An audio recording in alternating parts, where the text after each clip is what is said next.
केंद्रीय वित्त मंत्री निर्मला सीतारमण ने संसद में बजट पेश किया, लेकिन ये बजट विपक्ष को रास नहीं आया। कांग्रेस महासचिव ने बजट को लेकर केंद्रीय वित्त मंत्री पर तंज कसा, तो वहीं सपा प्रमुख अखिलेश यादव और बसपा प्रमुख मायावती ने इस बजट को लेकर सवाल खड़े कर दिए हैं।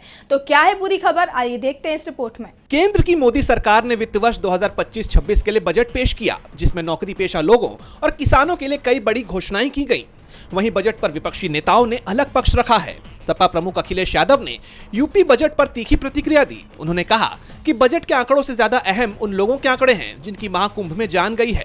अखिलेश ने कहा कि सरकार जान गंवाने और खोए हुए लोगों का आंकड़ा नहीं दे पा रही है। उन्होंने बजट को महाकुंभ से जोड़ते हुए कहा कि 12 साल बाद कुंभ आता है, खोया पाया केंद्र में बड़ी संख्या में लोग भटक रहे हैं।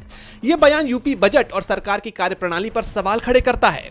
जिस सरकार को यह बताने में 17 घंटे से ज्यादा लग गए कि भगदड़ मची, लोगों की जान चली गई, जिनके पास ये सपना नहीं है, विजन नहीं है कि महाकुंभ के लिए कितना इंफ्रास्ट्रक्चर होना चाहिए। जब 40 करोड़ लोगों के लिए व्यवस्था करनी थी तो आपने क्या व्यवस्था की? ये सरकार झूठी है जो सरकार महाकुंभ का आयोजन नहीं कर सकती।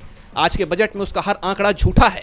वहीं बसपा सुप्रीमो मायावती ने इस बजट को राजनीतिक स्वार्थ पूरा करने वाला बजट बताया। इसके साथ ही बजट को लेकर निर्मला सीतारमण पर निशाना साधते हुए कांग्रेस महासचिव जयराम रमेश ने कहा कि वित्त मंत्री निर्मला सीतारमण ने विकास के 4 इंजन कृषि, एमएसएमई, निवेश और निर्यात की बात की थी, लेकिन बजट पूरी तरह से पटरी से उतर चुका है। कांग्रेस महासचिव जयराम रमेश ने कहा कि वित्त मंत्री ने 4 इंजनों की बात की थी। इतने सारे इंजन थे कि बजट पूरी तरह से पटरी से उतर चुका है। उन्होंने कहा कि बिहार के लिए घोषणाओं की झड़ी लग गई है। यह स्वाभाविक है क्योंकि इस साल के अंत में वहां चुनाव होने हैं, लेकिन एनडीए के दूसरे स्तंभ आंध्र प्रदेश को नजरअंदाज किया गया। उन्होंने कहा कि अरुण जेटली के नेतृत्व वाली भाजपा ने परमाणु क्षति के लिए नागरिक दायित्व अधिनियम 2010 को सफलतापूर्वक नष्ट कर दिया, जिसे अंतर्राष्ट्रीय कंपनियां तब चाहती थी जब डॉक्टर मनमोहन सिंह पीएम थे। अब ट्रंप को खुश करने के लिए वित्त मंत्री ने इस अधिनियम में संशोधन की घोषणा की है। डीबी लाइव की रिपोर्ट।